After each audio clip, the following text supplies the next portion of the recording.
고 김대중 전 대통령의 부인 이희호 여사가 향년 97세로 어젯밤 별세했습니다. 이 여사는 노안으로 지난 3월부터 세브란스 병원에서 치료를 받아왔고 최근 간암 등이 악화된 것으로 전해졌습니다. 장례는 국가장 다음 등급인 사회장으로 치러집니다. 장례위원회 위원장은 장상 전 국무총리 서리와 권노갑 민주평화당 고문이 맡습니다.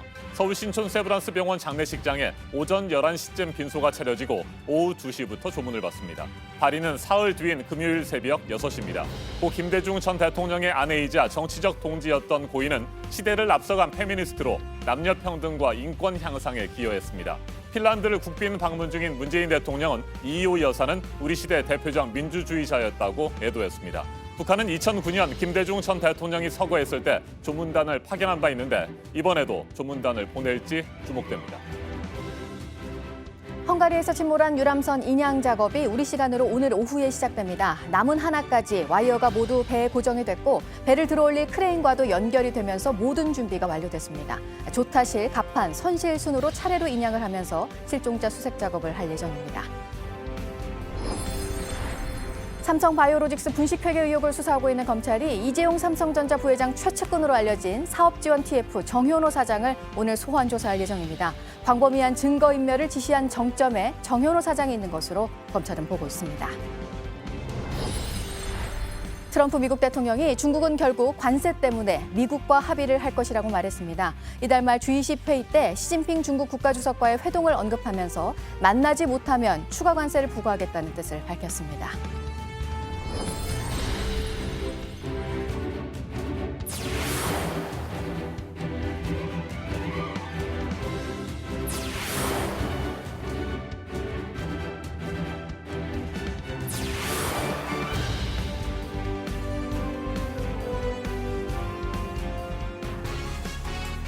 고 김대중 전 대통령의 부인 이희호 여사가 97세를 일기로 어젯밤 11시 37분 별세했습니다. 2009년 김 전 대통령이 먼저 세상을 떠난 지 10년, 아들 김홍일 전 민주당 의원이 사망한 지 2달 만입니다. 이 여사는 지난 3월부터 노안으로 신촌 세브란스 병원에서 입원 치료를 받아왔습니다. 네, 여성 인권을 위해서 힘쓴 여성 운동가였고요. 김대중 전 대통령에게는 더 강한 투쟁을 하라고 했던 민주화 신념의 버팀목이었습니다. 이희호 여사 장례는 5일 동안 사회장으로 치러집니다. 먼저 빈소가 마련이 될 서울 신촌 세브란스 병원 연결해 보겠습니다. 네, 백민경 기자. 그동안 몇 차례 위기를 잘 넘기셨다고 들었는데 최근에 간암 등이 악화됐다고요? 네, 고 김대중 전 대통령의 부인 이희호 여사는 노안으로 지난 3월부터 서울 신촌 세브란스 병원에서 치료를 받았습니다. 1922년생인 이 여사는 고령으로 수년간 입원과 퇴원을 반복해왔고 최근 간암 등이 악화된 것으로 전해졌습니다. 특히 지난주부터 상태가 급속하게 나빠졌고 어젯밤 차남 홍업 씨, 삼남 홍걸 씨 등 가족들에게 둘러싸여 마지막 순간을 맞았습니다. 이 여사는 눈을 감기 직전까지 가족들과 사랑한다는 말을 나누고 가족들이 부르는 찬송가를 따라 부른 것으로 전해졌습니다. 네, 아직까지 빈소는 차려지지 않았죠? 네, 빈소는 오늘 오전 11시 이곳 서울 신촌 세브란스 병원 장례식장 특실에 차려질 예정입니다. 김대중 평화센터 장례위원회에서 이 여사의 유지와 함께 구체적인 장례 일정을 발표할 예정인데요. 조문은 오후 2시부터 가능합니다. 네, 백민경 기자. 발인은 사흘 뒤인 14일이죠. 장례 방식과 절차는 결정됐습니까? 예, 14일 오전 6시로 예정된 발인 이후 오전 7시에 서울 신촌에 있는 창천교회에서 장례 예배 의식이 진행되는데요. 유족들은 이 여사의 장례를 사회장으로 진행하기로 했습니다.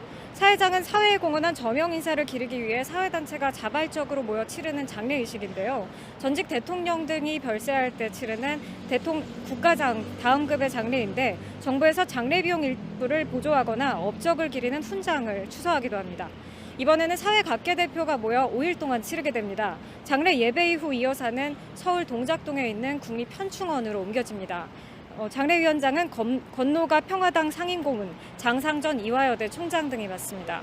지금까지 서울 신촌 세브란스 병원에서 JTBC 백민경입니다. 김대중 전 대통령은 생전에 이희호 여사를 아내이자 동지라고 표현했습니다. 이 여사는 김 전 대통령과 정치적 역경을 함께했고 든든한 버팀목으로 그의 곁을 지켰습니다. 조희신 기자가 보도합니다. 동교동 자택에 나란히 걸려있는 명패. 김대중 그리고 이희호. 이희호 여사는 생전 두 사람의 관계를 동역자라고 표현했습니다. 부부이기에 앞서 동지였다는 겁니다. 두 사람의 결혼은 시작부터 순탄치 않았습니다. 결혼한 지 열흘 만에 반혁명 혐의로 체포된 남편. 이후 20년 넘게 이어진 고난의 신호탄이었습니다. 연금과 투옥, 납치와 망명, 김 전 대통령의 정치 역정을 묵묵히 함께했습니다. 부부간에 주고받은 옥중서신들, 이 여사가 꾹꾹 눌러 쓴 편지지 위엔 민주주의에 대한 확신과 미래에 대한 희망, 그리고 가족에 대한 사랑이 고스란히 담겼습니다. 내가 그의 동역자로서의 나의 인생을 그에게 아낌없이 바칠 수 있었던 건 그가 조국을 사랑한 사람이었기 때문이었다. 민주화 투쟁을 거쳐 대통령에 당선되기까지 두 사람은 사랑하는 부부인 동시에 신뢰하는 동지였습니다. 남편을 먼저 떠나보낸 지 10년. 이 여사는 영원한 동역자인 김 전 대통령 곁으로 돌아갔습니다. JTBC 조유씨입니다. 이희호 여사가 남긴 자서전에는 그녀라는 표현이 없습니다. 남녀 구분 없이 모두 그라고 지칭했습니다. 고인은 우리나라에서 페미니스트라는 단어 자체가 낯설던 시절부터 남녀 평등 문제에 깊은 관심을 가졌습니다. 여성 운동가로서의 삶을 박소영 기자가 정리해드립니다. 나는 페미니스트였다. 이희호 여사는 남성과 여성이 동등한 인격으로 차별받지 않는 평등 사회를 꿈꿨습니다. 일제시대에 태어났지만 사회의식은 동시대 그 누구보다 깨어 있었습니다. 한국전쟁이 치열하던 1952년, 전쟁의 가장 큰 피해자는 여성이라며 지금의 여성문제연구회를 만들었습니다. 전쟁이 끝난 뒤엔 미국 유학을 마치고 돌아와 YWCA 총무로 활동하며 첩을 두는 것을 반대하는 축첩 반대운동을 주도하기도 했습니다. 김대중 전 대통령과 결혼하고 나서는 정치로 발을 넓혔습니다. 1971년 대선 때는 여성들의 주권 행사를 촉구하는 찬조연설을 하기도 했습니다. 이 여사의 신념은 자연스럽게 김 전 대통령에게 전달됐습니다. 김 전 대통령은 남성과 동등한 인격체로서 여성을 대하게 된 건 전적으로 아내의 도움 때문이었다고 회고했습니다. 아내 덕분에 인류의 나머지 반쪽을 찾을 수 있었다는 고백도 남겼습니다. 이 여사의 오랜 꿈은 김대중 정부에서 꽃을 피웠습니다. 가족법을 개정하고 여성부를 신설했습니다. 헌정사상 첫 여성 총리를 지명하기도 했습니다. 내조자에 불과했던 과거 영부인의 전형도 깼습니다.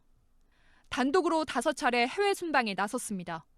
2002년엔 대통령을 대신해 유엔 아동특별총회에 참석했습니다. 의장국으로서 회의를 직접 주재하고 기조연설도 했습니다. 그의 눈엔 아직 갈 길이 멉니다. 더 단호하고 당당하게 미투 운동을 바라보며 이 여사가 남긴 마지막 메시지였습니다. JTBC 박소연입니다.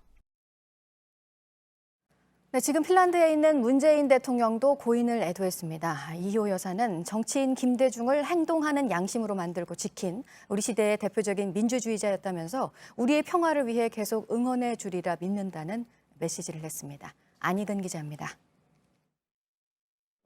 문재인 대통령은 이희호 여사의 소천 소식을 헬싱키의 오타니 에미 기술연구소를 방문하고 돌아오는 중에 들었습니다. 문 대통령은 곧바로 애도의 메시지를 냈습니다. 문 대통령은 이희호 여사님께서 김대중 대통령님을 만나러 가셨다면서 조금만 더 미뤄도 좋았을 텐데 그리움이 깊으셨나 보다고 했습니다. 이어 저는 지금 헬싱키에 있다면서 부디 영면하시고 계신 분들께서 정성을 다해 모셔주시기 바란다고 당부했습니다. 문 대통령은 이 여사를 김대중 전 대통령 배우자이기 이전에 대한민국 1세대 여성운동가로 평가했습니다.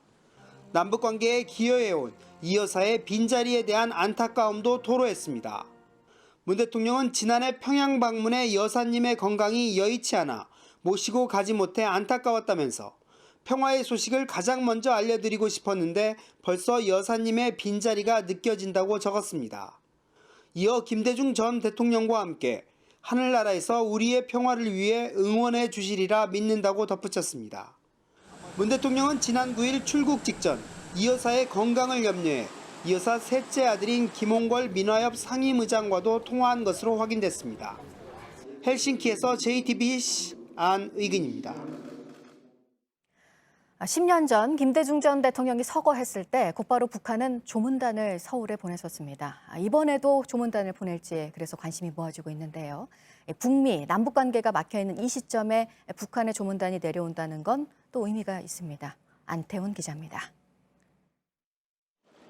2009년 김대중 전 대통령이 서거하자 북한은 특사 조위 방문단을 보냈습니다. 당시 김양건 통일전선 부장 등 6명으로 구성된 조문단은 방한 첫날 조위를 표하고 이튿날엔 현인택 통일부 장관을 만났습니다. 이명박 정부 출범 이후 사실상 첫 남북 고위급 회담을 한 것입니다. 조문단은 또 방한 사흘째 날에 이명박 대통령을 예방하고 당시 김정일 국방위원장의 메시지를 전달하기도 했습니다.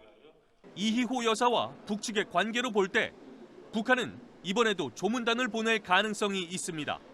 이희호 여사는 2011년 김정일 국방위원장을 조문하기 위해 북한을 방문했고 상주 김정은 국무위원장을 만났습니다. 김정은 위원장이 집권한 이후 만난 우리 측 첫 인사였습니다. 이후 2015년에도 이희호 여사는 김정은 위원장의 초대로 북한을 다녀온 바 있습니다.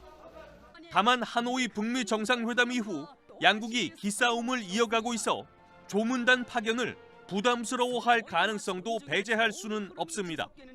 북한은 2008년 5월 노무현 전 대통령 서거 때는 김정일 국방위원장 명의의 조전만 보냈습니다. JTBC 안태훈입니다. 현지 시간 지난달 29일 밤 헝가리 부다페스트 다뉴브 강에 가라앉은 유람선 허블레아니호가 오늘 물 위로 올라옵니다. 그동안 어려움을 겪었던 와이어 연결 작업이 밤사이 마무리됐습니다. 이제 인양팀이 허블레아니호를 들어올리는 일만 남았습니다. 아직까지 찾지 못한 실종자들이 모두 가족의 품으로 돌아올 수 있기를 바라는 마음 간절합니다. 헝가리 현지에 나가 있는 취재 기자를 연결합니다. 이한주 기자, 당초 예상했던 것보다 하루 이틀 계속 늦어졌는데 이제 인양 준비는 모두 끝난 거죠?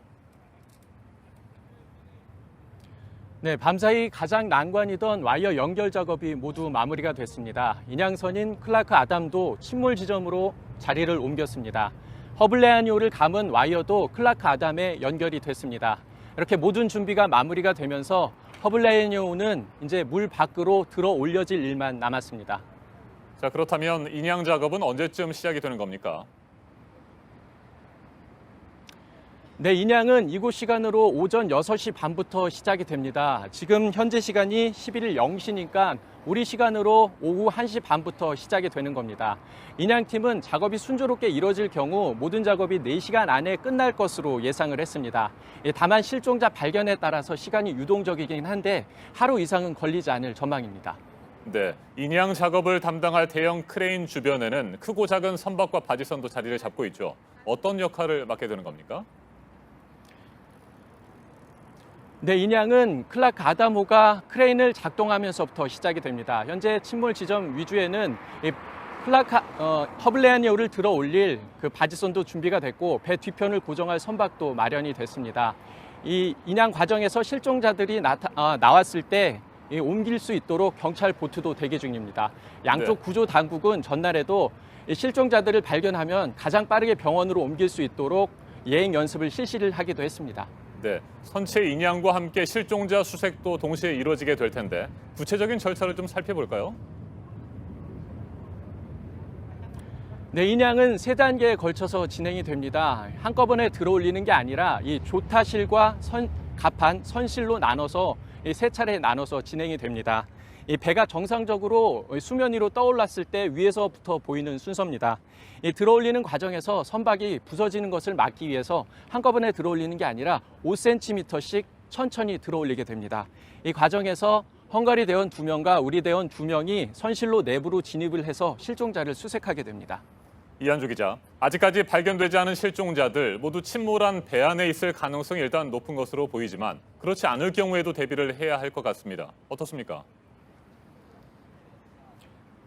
네, 맞습니다. 여러 가지 가능성이 있습니다. 이 사고 당시에 비가 내렸기 때문에 아직까지 발견되지 않은 실종자분들이 이 선실 내부에 남아있을 가능성이 높기는 합니다. 하지만 이 배 밑바닥이나 주변에 대한 수색도 빼놓을 수는 없습니다. 헝가리 당국은 이번 인양 과정에서 시신 실종자들이 다 발견이 되지 않으면은 수색 범위를 넓히기로 했습니다. 그래서 이 주변 국가들과 연계를 통해서 수색 반경을 넓혀간다는 계획입니다. 지금까지 헝가리 부다페스트 사고 현장에서 JTBC 이한주입니다. 핀란드를 국빈 방문 중인 문재인 대통령이 사울리 니니스토에 핀란드 대통령과 어제 정상회담을 했습니다. 두 정상은 스타트업 협력을 강화하고 부산과 헬싱키 사이의 직항 노선을 신설하기로 했습니다. 문 대통령은 한반도 비핵화 협상과 관련해서는 조만간 남북 간, 북미 간 대화가 재개될 수 있으리라고 믿는다. 이렇게 밝혔습니다. 헬싱키에서 안희근 기자가 보도합니다. 문재인 대통령과 사울리 니니스토의 핀란드 대통령 간 정상회담의 제일 의제는 스타트업과 혁신 성장이었습니다. 핀란드는 한때 휴대폰 시장 세계 1위였던 노키아의 나라였지만 노키아가 휴대전화 사업부를 매각한 뒤 창업 붐과 혁신 기업 육성에 집중했습니다. 현재는 인구 숫자에 비해 스타트업이 세계에서 가장 많은 국가로 성장했습니다. 두 정상은 헬싱키에 코리아 스타트업 거점 센터를 설치하는 등 스타트업 교류 협력을 강화하기로 했습니다. 문 대통령은 IT 기업과 첨단 스타트업은 물론 대학과 기술연구소가 함께 입주해 유럽의 실리콘밸리로 통하는 오타니에미 혁신 단지도 직접 방문했습니다. 두 정상은 또 인천공항에 이어 부산 김해공항과 헬싱키를 오가는 노선을 내년 3월부터 신설해 주 3회 운항하기로 합의했습니다. 국빈 방문 계기에 내 고향 부산과 헬싱키가 더욱 가까워지게 되어 매우 기쁘게 생각합니다. 문 대통령은 남북미 간 비핵화 대화에 대한 긍정적인 전망도 내놨습니다. 남북 간 또 북미 간 대화의 계속을 위한 그 대화가 이루어지고 있기 때문에 조만간 남북 간 그리고 또 북미 간 대화가 재개될 수 있으리라고 믿습니다. 문 대통령은 오늘은 한 핀란드 스타트업 서밋 대회에 참석해 예비 창업자들을 격려한 뒤 두 번째 순방국인 노르웨이로 이동합니다. 헬싱키에서 JTBC 안의근입니다. 삼성바이오로직스 분식회계 의혹에 대한 검찰 수사 상황, 증거인멸과 관련해서 정점에 있다고 검찰이 보고 있는 인물인 삼성전자 사업지원 TF 정현호 사장이 오늘 검찰에 나와서 조사를 받을 예정입니다. 삼성그룹의 컨트롤타워 역할을 한 미래전략실의 후신인 이 사업지원 TF라는 조직입니다. 정현호 사장은 이재용 부회장의 최측근으로 알려져 있습니다. 윤세민아 기자가 보도합니다. 정현호 삼성전자 사업지원 TF 사장은 삼성바이오의 분식회계 증거를 없애라고 지시한 의혹을 받고 있습니다. 삼성바이오와 자회사 바이오 에피스의 서버와 하드디스크 등을 숨기거나 삭제하라고 지시한 뒤 보고를 받았다는 겁니다. 서울중앙지검 특수이부는 정 사장에게 오늘 오전 중 나와 조사를 받으라고 통보한 상태입니다. 검찰은 정 사장의 증거인멸 지시가 이재용 부회장의 경영 승계 작업을 숨기기 위한 것이었는지 집중 추궁할 것으로 보입니다. 앞서 정 사장의 지시를 받은 것으로 보이는 삼성전자 부사장 3명은 증거인멸 교사 등의 혐의로 구속된 바 있습니다. 정 사장은 이 부회장과 하버드대 동문 사이로 최측근으로 분류됩니다. 과거 삼성그룹을 총괄했던 미래전략실에서 인사지원팀장을 지낸 뒤 미전실 해체 이후 삼성전자 사업지원 TF를 맡아왔습니다. 삼성바이오 분식회계 증거인멸에 대한 윗선 수사가 정점을 향해 가고 있는 만큼 이 부회장에 대한 소환 조사가 머지 않았다는 관측도 나오고 있습니다. JTBC 윤세민입니다. 미국 뉴욕 맨해튼의 한 건물 옥상에 헬기가 추락하는 사고가 났습니다. 오후 시간에 벌어진 일이었는데 헬기 조종사가 숨졌습니다. 옥상에 난 불은 곧바로 진화가 됐고 건물 안에 있던 사람들 가운데 다친 사람은 다행히 없었습니다. 정효식 특파원이 전해왔습니다. 헬기 한 대가 뉴욕시 이스트 리버 상공에서 급강하를 한 뒤 불규칙한 비행을 하면서 맨해튼 마천루를 향해 접근합니다. 현재 시간 오후 1시 43분 이 헬기는 맨해튼 미드타운인 7번가 54층 사무용 빌딩 옥상에 충돌해 검은 연기를 내뿜습니다. 5번가 트럼프 타워와 1km도 떨어지지 않은 곳입니다. It sounded like a small engine plane at first, and then I just felt the building shake. 승객은 탑승하지 않아 현장에서 헬기 조종사 1명만 사망했습니다. 다행히 테러에 의한 공격은 아니었습니다. Say the most important thing first. There is no indication at this time that this was an act of terror, and there is no ongoing threat to New York City. 앤드류 쿠오모 뉴욕 주지사도 현장에서 헬기가 빌딩 옥상에 비상 착륙을 시도한 것 같다며 화재는 신속하게 진압됐고 추가 인명 피해는 없다고 했습니다. 하지만 옥상 화재로 연기가 비상 계단으로 굴뚝처럼 퍼지면서 대피하던 사람들은 2001년 9.11 테러를 떠올리며 공포에 떨어야 했습니다. People started to get agitated because they think of what happened in the World Trade Center when people, a lot of people that died, unfortunately, were stuck in staircases. 워싱턴에서 JTBC 정효식입니다. 무역 협상에서 중국은 결국 미국과 합의를 할 것이라고 트럼프 미국 대통령이 자신했습니다. 관세 때문에 중국을 떠나는 기업들 때문에 그렇게 할 것이라고 설명했습니다. 이달 말 G20 정상회의에서 시진핑 중국 국가주석과의 만남도 다시 한번 언급을 하면서 만나지 못하면 관세를 더 부과하겠다는 입장도 강조를 했습니다. 조민중 기자입니다. 트럼프 대통령이 중국과의 무역 합의를 긍정적으로 내다봤습니다. 미국 한 방송사와의 전화 인터뷰를 통해 중국이 미국과 합의할 것으로 믿는다고 밝혔습니다. 중국에 있는 기업들이 관세 때문에 중국을 떠나고 있고 중국이 이를 원하지 않기 때문이라고 주장했습니다. 미국은 이미 2,500억 달러 규모의 중국산 제품에 25%의 관세를 물리고 있습니다. 여기에 3천억 달러 이상의 제품에 대해서도 25%의 관세를 부과하겠다고 밝혔습니다. 트럼프 대통령은 또 오는 28일 일본 오사카에서 열리는 G20 정상회의에서 시진핑 중국 국가주석을 만날 것이라고 말했습니다. 만약 만나지 못하면 최선의 거래는 6천억 달러 규모의 중국산 제품에 25% 관세를 물리는 것이라고 압박했습니다. 그러면서 시 주석과는 훌륭한 관계를 맺고 있다. 그는 매우 강하고 영리하다고 말했습니다.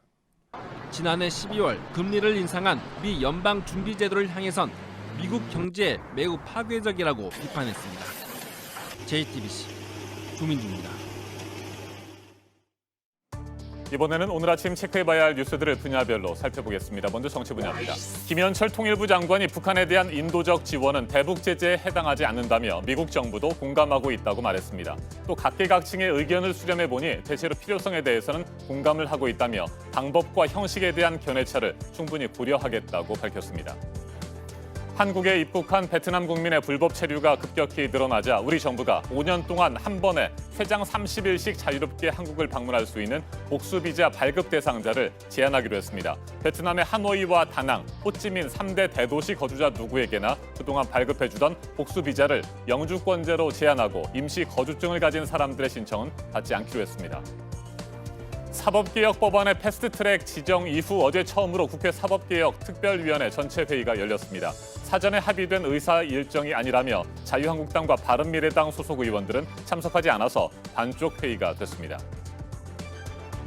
일을 하지 못하게 된 사람들이 일자리를 다시 구할 수 있도록 지원하는 실업급여 지급액이 지난달에는 7,500억 원을 넘어서며 최고치 기록을 또 세웠습니다. 석 달 연속입니다. 고용보험에 들 수 있는 대상을 늘렸기 때문이라는 게 고용부 설명입니다. 하지만 얼어붙은 고용시장 상황이 반영된 게 아니겠냐는 해석도 나오고 있습니다. 두 번 상장 폐지가 미뤄졌습니다. 미스터 피자를 운영하는 MP그룹 정우현 전 회장이 횡령 배임 혐의로 구속 기소되면서 심사 대상이 됐었는데요. 이번에도 상장 폐지 위기에서 벗어났습니다. 8개월의 개선 기간을 한국거래소가 줬습니다. 2년까지 받을 수 있는 개선 기간을 이제 다 써서 앞으로 개선 기간을 더 받을 수는 없습니다. 200억 원대 횡령 배임 등의 혐의를 받고 있는 조현준 효성그룹 회장에게 검찰이 징역 4년을 선고해달라고 요청을 했습니다. 조 회장 개인의 이익을 위해 회사에 실질적인 피해를 입혔다는 주장입니다. 선고는 9월 초에 내려질 예정입니다. 계속해서 사회 분야 뉴스입니다. 성매매 업소에서 성접대를 받고 단속 정보를 흘려준 현직 경찰관 3명이 재판에 넘겨졌습니다. 성매매 단속 부서 근무자인 이들은 서울 강남과 목동 등지에서 성매매 업소 6곳을 운영해온 전직 경찰관 박모 씨로부터 성접대를 받고 단속 정보를 넘겨준 혐의를 받고 있습니다.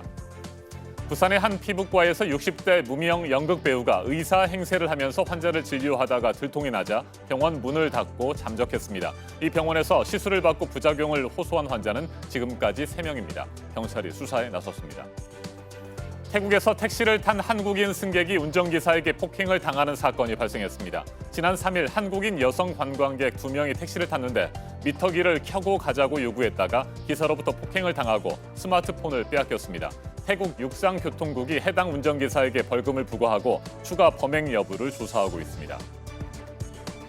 김보라 감독의 장편 영화 데뷔작인 벌새가 시애틀 국제영화제에서 심사위원 대상을 받았습니다. 성수대교가 무너졌던 1994년의 얘기를 다루고 있는 영화입니다. 이 영화는 베를린 국제영화제 청소년 영화부문 대상을 포함해서 국내외 영화제에서 벌써 15번 상을 탔습니다. 8월 말에 개봉이 됩니다. 전주 대사슴놀이 전국대회에서 최영인 씨가 판소리 명창부 장원 대통령상을 받았습니다. 10살의 소리를 시작했지만 결혼과 출산으로 활동을 제대로 못하다가 40이 돼서 다시 소리판에 돌아왔다고 합니다. 전주 대사슴놀이 5번 도전 끝에 최고의 자리에 섰습니다. 고 김대중 전 대통령 고향인 전남 신안군 하이도에 울타리가 없는 미술관이 만들어졌습니다. 그러니까 섬 자체가 미술관입니다. 천사 모습의 조각상들이 하이도 곳곳에 300여 점이 설치됐습니다. 모레 문을 엽니다. 중소, 중견 기업을 자녀가 이어받으면 상속세를 줄여주는 가업 상속 공제의 기준이 너무 엄격하다는 지적이 그간 있었습니다. 오늘 이에 대한 개편 문제를 민주당과 정부가 논의를 하는데요. 경영을 유지하는 요건을 10년에서 7년으로 줄이는 내용을 포함해서 공제 기준이 완화가 될 것으로 보입니다. 부동산 실거래 정보를 국토교통부와 서울, 인천, 경기도가 오늘부터 하나로 합칩니다. 그간 정부와 지자체 자료가 서로 다른 부분이 있어서 혼란이 있었는데요. 앞으로는 국토부가 데이터를 총괄해서 취합하고 각 지자체 시스템에 제공하는 방식으로 정확한 공개 정보를 확인할 수 있도록 하겠다는 계획입니다. 벤투 감독이 이끄는 우리 축구대표팀이 오늘 저녁 이란을 상대로 평가전을 갖습니다. 오는 9월에 열리는 카타르 월드컵 예선을 앞둔 마지막 평가전입니다. 주목할 만한 분화별 뉴스들 체크해드렸습니다. 이어서 기상정보입니다. 오늘은 구름 많은 가운데 기온도 조금 오르겠습니다. 낮 기온 어제보다 2, 3도 높겠고요. 강원 영동은 낮까지, 호남과 경남 일부, 또 제주에는 오후까지 비 소식 들어 있습니다. 현재 빗줄기가 강한 편은 아닙니다. 강원 영동과 남부지방 일부 지역에 시간당 1, 2mm 정도 내리고 있습니다. 비의 양은 호남과 경남 서부 내륙에 최대 20mm, 그 밖의 지역은 5mm 미만으로 양도 많지 않겠습니다. 아침까지 경북 동해안에는 빗방울만 조금 떨어지겠습니다. 오늘 낮 기온은 서울이 25도, 광주 24도, 대구는 26도로 예상되고요. 반면 동해안 지역은 강릉이 19도 등으로 비교적 선선하겠습니다. 북한은 평양과 해주, 개성이 26도까지 오르겠습니다. 내일은 전국이 맑겠지만 경남 내륙에는 오후 한때 소나기가 지나겠고요. 기온은 조금 더 올라 지역에 따라 다소 덥겠습니다. 기상정보였습니다.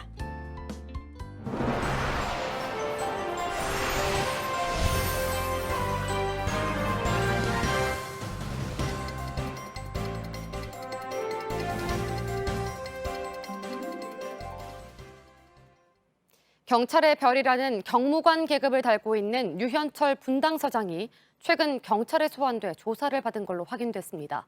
건설 현장의 식당 운영권 비리 사건으로 세상을 떠들썩하게 했던 브로커 유상봉 씨에게 뇌물을 받았다는 혐의 때문입니다. 지난해 유 씨가 억대 뇌물을 줬다면서 유 서장을 고발했기 때문인데 유 서장은 혐의를 부인하고 있습니다. 조보경 기자입니다.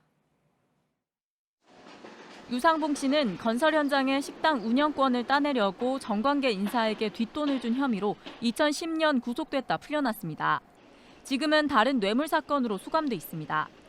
유 씨는 지난해 11월 유현철 분당경찰서장에게 금품을 건넨 적이 있다며 검찰에 고발했습니다. 경찰은 최근 유 서장을 불러 조사한 걸로 확인됐습니다.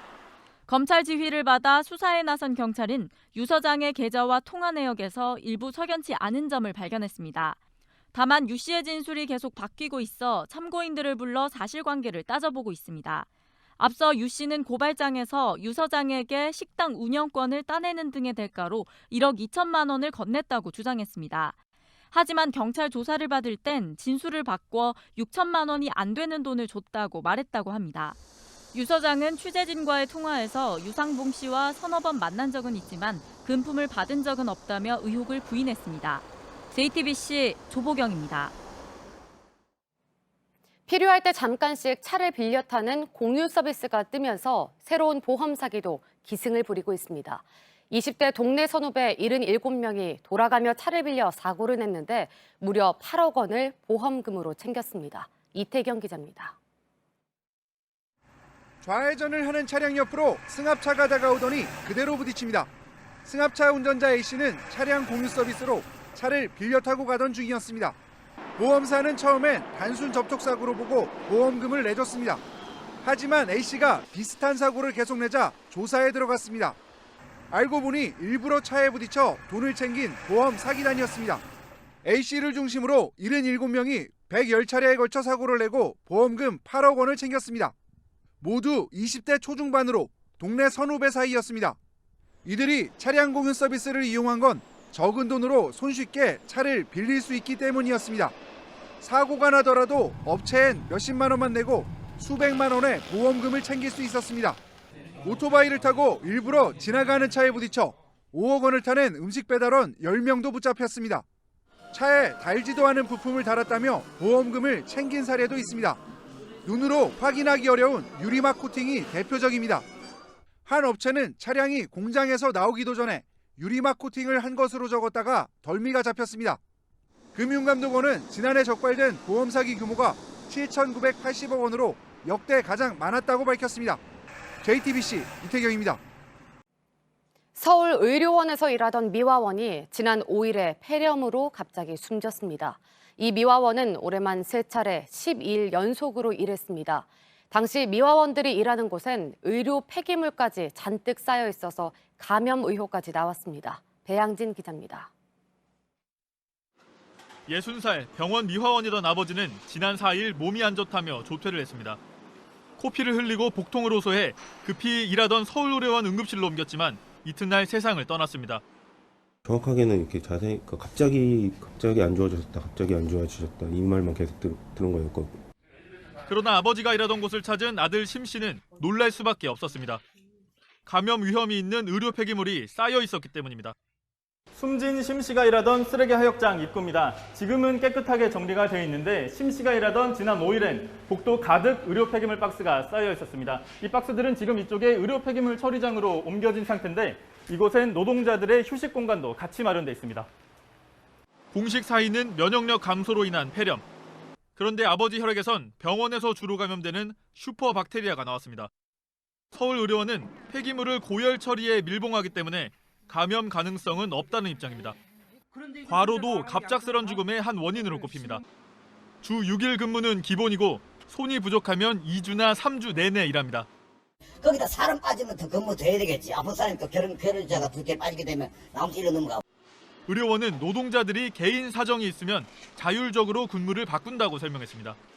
JTBC 배양진입니다. 여야 대표들은 매달 한 차례씩 국회의장 주재로 초월회라는 모임을 갖습니다. 당과 정파를 초월해서 일하는 국회를 만들기 위한 자리입니다. 어제 그 모임이 있었는데 황교안 자유한국당 대표는 개인 사정을 이유로 참석하지 않았습니다. 한국당을 제외한 여야 4당은 국회를 해산해도 할 말이 없을 정도라며 황 대표를 비판했습니다. 이윤석 기자가 보도합니다. 어제 오전 자유한국당 최고위원회의가 열렸습니다. 황교안 대표는 경제 위기론을 강조하며 정부가 제출한 추경안을 뜯어 고쳐야 한다고 주장했습니다.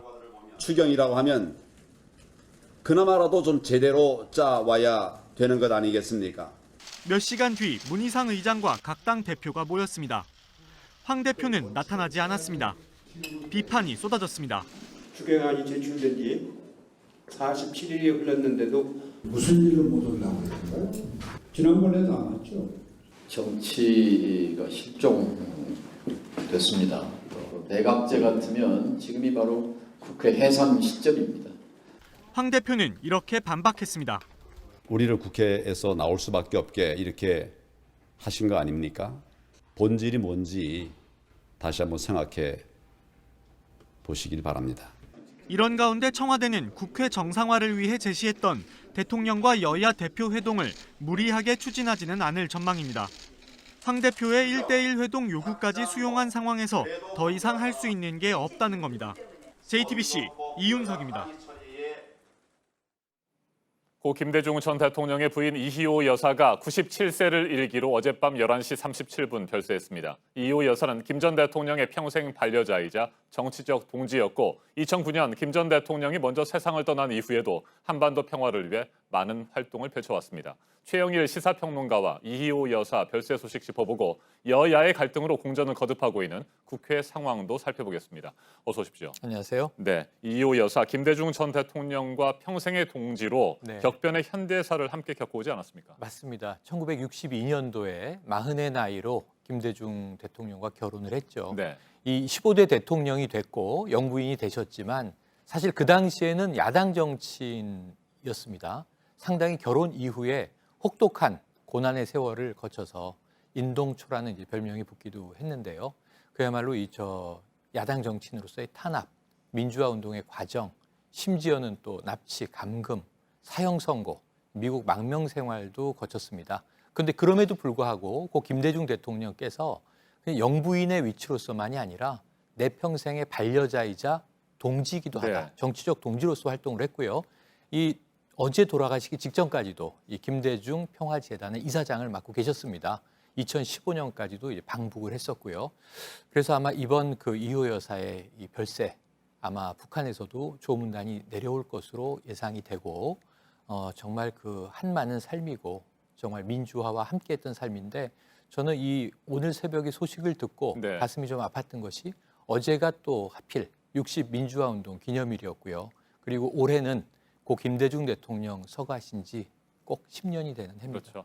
네, 고인은 여성운동가, 네. 민주화 투사, 평화 전도사라는 이름 등으로 불려왔습니다. 네. 역대 영부인들 중에서는 가장 활발하게 활동을 했고요. 영향력도 가장 컸다고 볼 수 있습니다. 네, 그러니까 이 대통령의 영부인이라는 위치를 떼고 보더라도 네. 이 한국 현대사에서 갖는 족적이 남다른데요.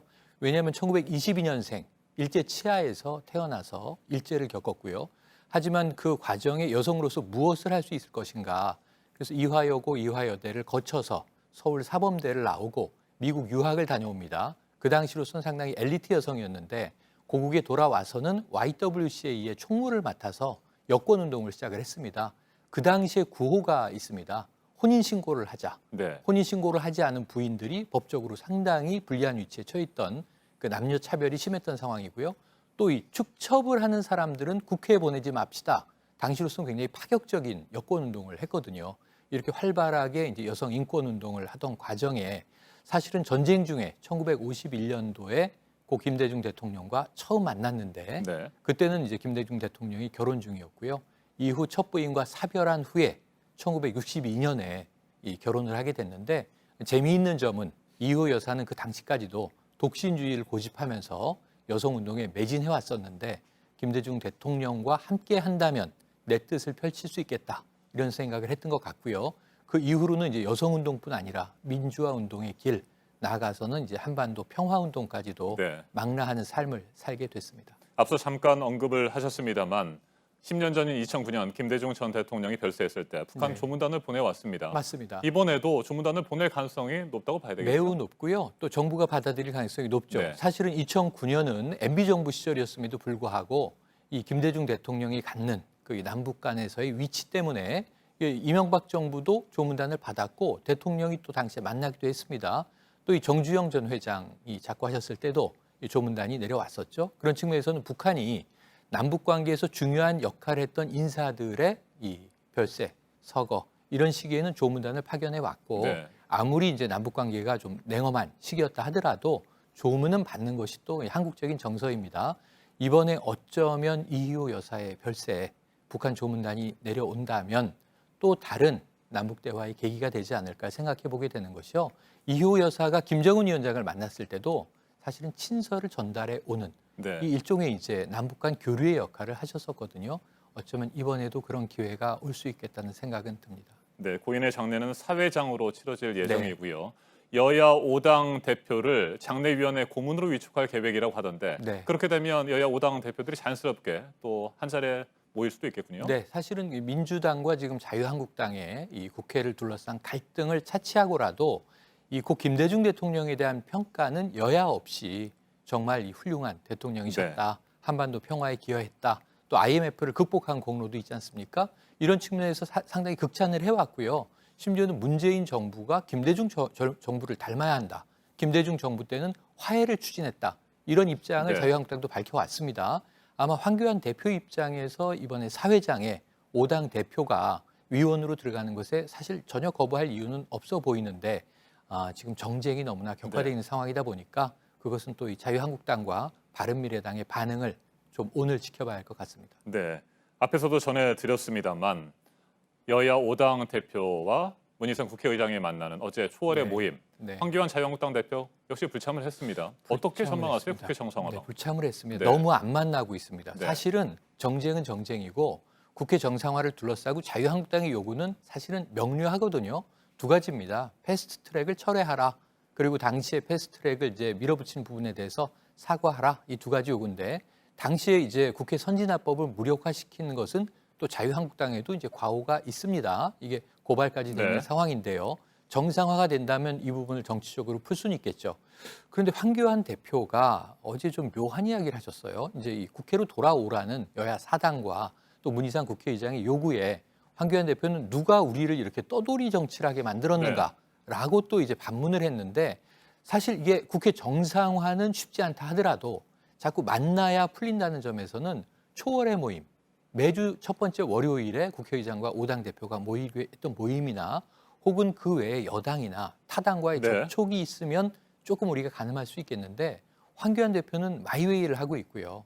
너무 접촉을 하지 않은 지가 오래됐습니다. 오히려 당내에서의 막말, 망언 때문에 자꾸 부메랑을 맞고 있는 상황인데 이럴 때 좀 여야 접촉을 시도하면 어떨까? 또는 사실은 문재인 대통령 9일에 출국하시기 전에 지금 이제 3+1이냐 아니면 5+1이냐 이걸 가지고도 다퉜지 않습니까? 사실은 이제 대통령 뭐 영수회담을 또 제안한 것도 황 대표이기 때문에 네. 즉시 지금 만나야 할 때다. 일단은 푸는 것은 이 이후라도 접촉을 시작해야 할 때다. 그런데 나타나지 않는 점에 있어서는 이 사실은 여야 사당들의 성토가 어제도 크게 나왔습니다. 네, 원내 교섭단체인 더불어민주당과 자유한국당, 바른미래당 네. 이 3당의 원내 대표들 간의 물밑 협상 이것도 좀 삐걱거리는 모습입니다. 네, 맥주 회동 이후에 김이 다 빠지고 네. 있지 않습니까? 사실은 뭐 밥 잘 사주는 예쁜 누나가 되어줄게. 또는 맥주 사주는 좋은 형이 되어주세요. 또 이 착한 동생이 왜 이렇게 나쁜 말을 하는가? 지금 이런 근데 접촉은 물밑에서 이어지고 있다고 네. 해요. 오신환 원내대표 이야기에 따르면 접촉은 이어가고 있다. 국회 정상화를 위한 문턱에 와 있는 것으로 이제 여겨진다. 이런 얘기를 했기 때문에 아직 이제 희망의 끈을 놓지는 않겠습니다만 5월 29일을 추경 데드라인으로 사실은 이 정부 여당이 선언했었습니다. 지금 6월 11일이지 않습니까? 사실은 이번 주가 또 마지막 분수령입니다. 사실상 마지막 분수령이고 이번 금요일에라도 지금 이낙연 국무총리가 시정연설을 하게 해달라. 이것이 이제 정부 여당이 좀 간곡한 호소이거든요. 문재인 대통령 추경에 대한 답답함을 이제 표현하고 떠났는데 떠난 이 대통령의 등 뒤에서 또 철렵질이라는 말이 네. 나오지 않았습니까? 이런 안타까운 지금 전국에서 무엇보다도 국회 정상화가 아마 6월 중순을 넘어가서 6월 말이 되면 국회는 반년을 놉니다. 그러니까 반년 동안 출석 안 한 학생이 어떻게 되는지 퇴학이죠, 사실은. 또는 반년 동안 일하지 않은 노동자는 어떤 처우를 받게 될 것인지 생각해 본다면 지금 국회에 대한 국민들의 부글부글 끓는 분노감을 좀 느껴야 할 것입니다. 네, 일하지 않고 계속해서 놀고 있는 국회의원들에게 한 말씀 더 하시겠습니까? 네, 지난번에 이 자리에서 늘 그 시민단체 이름 네. 말씀드리는데요. 세금 도둑 잡아라라는 단체가 이제는 세비 이야기, 이 세비를 반환받아야 되는 것을 법제화하자 국민 여론이요. 지금 80%를 돌파했습니다. 90% 가까운 여론이 국회가 아무것도 하지 않고 있다. 세비를 왜 받아가느냐 이런 목소리가 나오고 있거든요. 내년 총선을 공천권자만 바라볼 것이 아니라 국민의 마음을 좀 바라봐야 할 것 같습니다. 알겠습니다. 지금까지 최영일 시사평론가였습니다. 말씀 잘 들었습니다. 고맙습니다. 지난주 현충일 추념사에서 문재인 대통령이 약산 김원봉 선생을 거론하면서 이 문제가 정치 쟁점으로 떠올랐죠. 황교안 자유한국당 대표는 어제 백선엽 장군을 찾아가 김원봉이란 사람의 실체를 알리겠다고 말했고 한 매체는 청와대 김원봉 서훈 작전이란 표현까지 썼습니다. 이에 대해 청와대는 국가유공자 심사 기준상 김원봉 선생은 아예 서훈 대상에 해당되지 않는다며 보도 내용이 사실과 다르다고 밝혔습니다. 심수미 기자가 보도합니다. 백선엽 장군이 자신의 책 6.25 징비록을 황교안 자유한국당 대표에게 건넵니다. 황 대표는 김원봉 선생 이야기부터 꺼냈습니다. 김원봉이라고 하는 이런 잘못된 사람들이 그 군에 뿌리가 된 것처럼 얘기하는 이런 것들 참 안타깝게 생각하고. 한국당은 청와대가 김원봉 선생의 독립유공자 서훈을 추진하고 있다고 주장하고 있습니다. 조선일보는 청와대가 김원봉 서훈 작전을 펴고 있다고 보도했습니다. 하지만 청와대는 보도 내용은 사실과 다르다고 반박했습니다. 청와대 고위 관계자는 보훈처의 국가유공자 포상심사 기준상 서훈이 불가능하다고 밝혔습니다. 마치 이것을 바꿔서 할 것처럼 주장과 판단을 썼는데 전혀 사실이 아니다, 논란의 여지가 없는 부분이라고 해명했습니다. JTBC 심수혜입니다. 현 정부와 문재인 대통령에 대한 비난 수위를 높여가고 있는 한국기독교총연합회 전광훈 대표 목사가 오늘 대통령 하야를 촉구하는 기자회견을 엽니다. 교단 안팎의 반발이 또 한 번 나올 것으로 보입니다. 강희연 기자입니다. 전광훈 대표회장은 문재인 정부를 종북 주사파 정권으로 규정하고 문재인 대통령의 하야를 주장해왔습니다. 오늘은 공식 기자회견을 열고 청와대 앞에서 1인 릴레이 단식 기도에 들어가겠다고 했습니다. 한기총도 지원에 나섰습니다. 한기총 대변인은 그제 홈페이지에 언론이 박근혜 대통령 탄핵 때와 같이 국민이 거짓의 사실인 것처럼 믿게 만드는 패륜적 보도를 한다며 주사파 정부가 언론을 총동원해 공산주의에서 학습한 선동 정치를 시작했기 때문이라고 주장했습니다. 전 목사는 과거 총선 등을 앞두고 4차례에 걸쳐 기독교 정당 설립을 주도한 적이 있습니다. 지난 2016년 총선에서도 기독교 정당이 2.63%의 득표율을 기록했지만 의석을 얻지는 못했습니다. 올해 3월 전 회장은 자유한국당 황교안 대표에게 대통령이 됐으면 좋겠다고 말해 논란을 빚기도 했습니다. 제 개인적 욕심으로는 이승만 대통령 그리고 박정희 대통령에 이어가는 세 번째 지도자가 되어줬으면 좋겠다. 이에 대해 전 회장이 총선을 앞두고 자신의 세력을 넓히기 위해 종교를 활용하고 있다는 비판이 나오고 있습니다. 정치적 어떤 목적과 그 야욕을 위해서 한기총을 장악하려고 했다고 이렇게 생각을 하고요. JTBC 강연입니다. 네, 이 전광훈 목사에 대해 9개 교단이 포함되어 있는 한국기독교교회협의회는 이례적으로 입장문을 내고 거짓 선지자의 선동이자 반기독교적 행위라고 비난을 했습니다. 한국교회 전체의 대표인 것처럼 정치 도발을 일삼고 있는 것이니 전 목사의 말을 앞으로 무시해달라고 했습니다. 최수연 기자입니다. 한국기독교교회협의회가 전광훈 목사에 대해 공식 입장을 밝혔습니다. 입장문은 더 이상 복음을 욕되게 하지 말라는 표현으로 시작했습니다. 더 이상 침묵하면 교회 연합기관으로서 책임을 포기하는 것이라고 입장문을 낸 이유를 밝혔습니다. 구체적으로 전 목사의 막말에 대해 권력 정치에 집단적 광기에 몰입된 거짓 선지자의 선전선동이라고 했습니다. 이어 전 목사의 주장에 대해 반기독교적 행위이고 참담함을 금할 수 없는 스캔들이라고 했습니다. 또 전 목사가 한기총 회장이지만 한국교회 전체 대표인 것처럼 정치 도발을 일삼았다고도 말했습니다. 마지막으로 더 이상은 전 목사의 비상식적 발언에 관심을 갖지 않고 무시해달라고 덧붙였습니다. 교회협이 이같이 성명을 낸 것은 이례적인 일로 받아들여집니다. 교회협은 한국 개신교 최초로 설립된 연합기관으로 대한예수교 장로회 총회와 기독교 대한감리회 등 9개 교단이 가입돼 있습니다. JTBC 최수연입니다. 어제 열린 전두환 씨 재판, 이번에도 시민들이 나와서 5.18 당시 헬기 사격에 대해 증언을 했습니다. 헌혈을 하라고 줄을 선 시민들에게도 헬기에서 총을 쐈다는 내용도 있었습니다. 다음 달 있을 재판에서도 헬기 사격을 목격한 시민들이 증인으로 나옵니다. 정진명 기자입니다. 56살 최윤춘 씨는 5.18 당시 광주 기독병원에서 간호실습생으로 일했습니다. 어제 전두환 씨 3차 재판에 증인으로 출석한 최 씨는 충격적인 증언을 내놨습니다. 헌혈을 하기 위해 줄을 선 시민들에게 헬기에서 총을 쐈다는 겁니다. 다다다다다 나가는 거지. 그렇게 쐈어요. 그래놓고 안 쐈다고 그러고 말이나 됩니까? 정수만 전 5.18 유족 회장도 5월 21일 오후 헬기 사격을 목격했다고 진술했습니다. 하늘에서 총소리가 나서 보니 헬기가 보여 나무 밑으로 숨었다고 기억을 떠올렸습니다. 군 헬기가 사격을 한 정황을 보여주는 기록도 내놨습니다. 전과 폭도 사살 2명이라고 적힌 육군 1항공여단 상황 일지와 육군 항공대가 실탄을 재보급받은 기록입니다. 시민들은 하나같이 옛 전남도청과 광주천 사이에서 헬기 사격을 목격했다고 증언했습니다. 그래도 전 씨 측은 증언을 믿을 수 없다는 입장입니다. 실제로 헬기 사격을 목격했을까 하는 상식적으로 믿기 어려운 부분이 좀 많이 있었습니다. 결국 전 씨 측은 헬기 사격 실험을 하는 현장 검증을 신청했고 재판부는 받아들였습니다. JTBC 정진명입니다. 네, 어제 60 민주항쟁 기념식은 의미가 큰 곳에서 열렸습니다. 박종철 열사가 고문을 받다 숨진 곳, 남영동 대공분실에서였는데요. 인권기념관으로 시민의 공간이 되고 처음으로 이곳에서 기념식이 있었습니다. 강신우 기자입니다. 남영동 대공분실은 고문과 인권유린의 상징이었습니다. 고 박종철 열사도 이곳에서 물고문을 받다 숨졌습니다. 지난 2005년 경찰청 인권센터로 바뀌었지만 시민단체들은 운영권을 시민에게 넘겨달라고 요청했습니다. 지난해 마침내 민주인권기념관으로 탈바꿈해 시민품으로 돌아왔습니다. 이곳에서 처음 열린 행사는 60 민주항쟁 기념식이었습니다. 32번째 기념식의 사회는 내부 고발로 우리 사회의 문제점을 폭로한 서지현 검사와 박찬진 전 대한항공 사무장이 맡았습니다.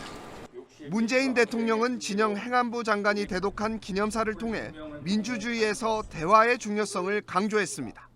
서로를 이해하기 위해 좋은 말을 골라 사용하는 것도 민주주의의 미덕입니다. 세월호 희생 학생 부모들로 구성된 합창단은 민주화 희생자와 고문 피해자들을 노래로 위로했습니다.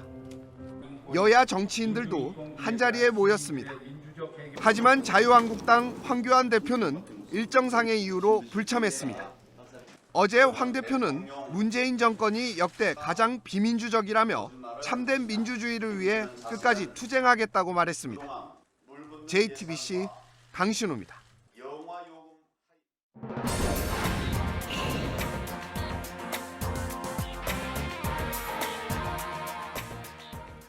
네, 세월호 참사를 겪은 이후 우리나라에서 이 배와 관련한 안전을 얼마나 잘 지키고 있는지 뉴욕타임즈의 평가가 하나 나왔습니다. 보도 연결해서 듣겠습니다. 이재승 기자, 부정부패가 여전히 있다는 거죠? 네, 그렇습니다. 뉴욕타임스가 현지 시간 10일 서울발 기사에서 보도한 내용입니다.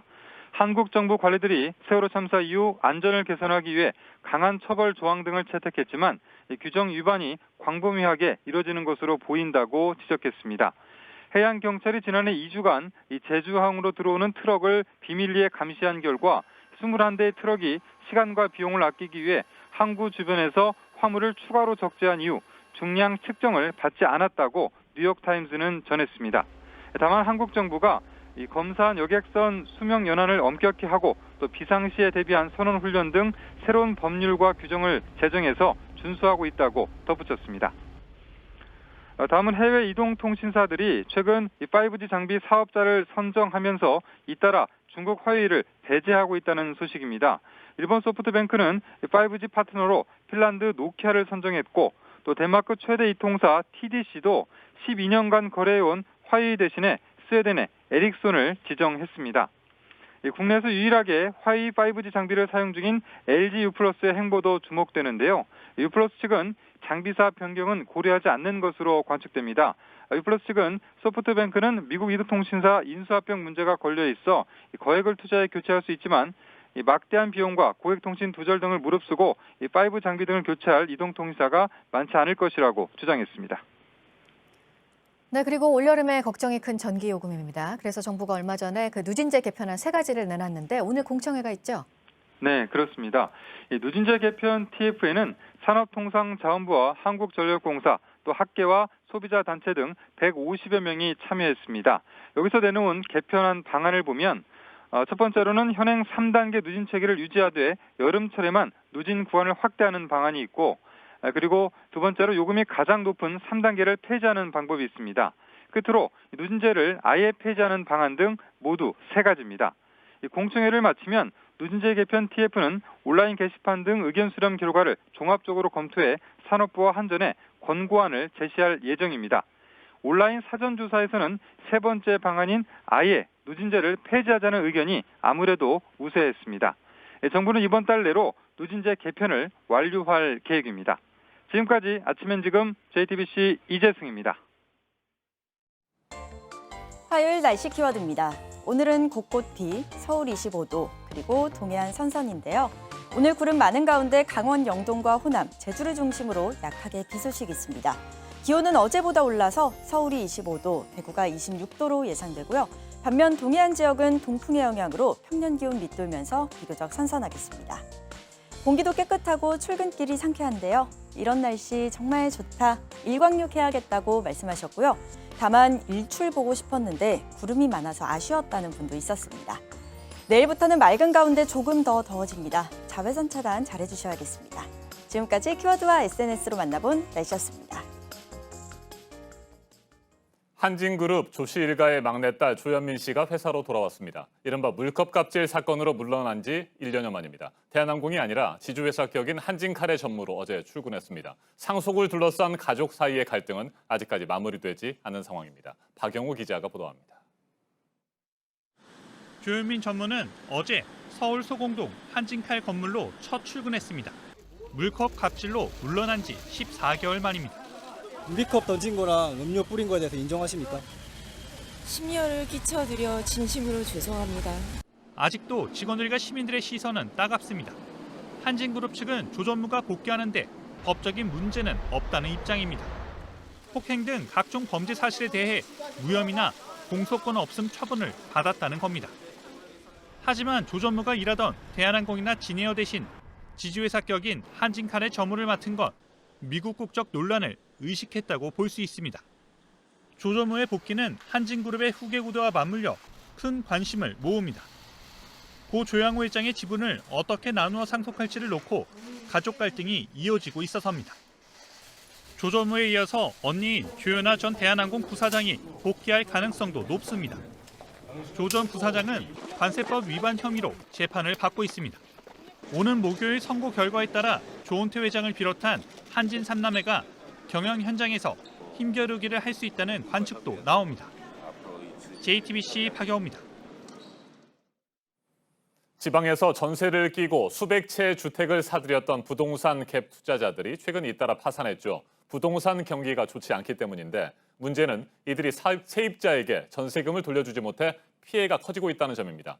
JTBC 취재 결과 서울에서도 요즘 빌라를 중심으로 비슷한 상황이 발생한 것으로 확인됐습니다.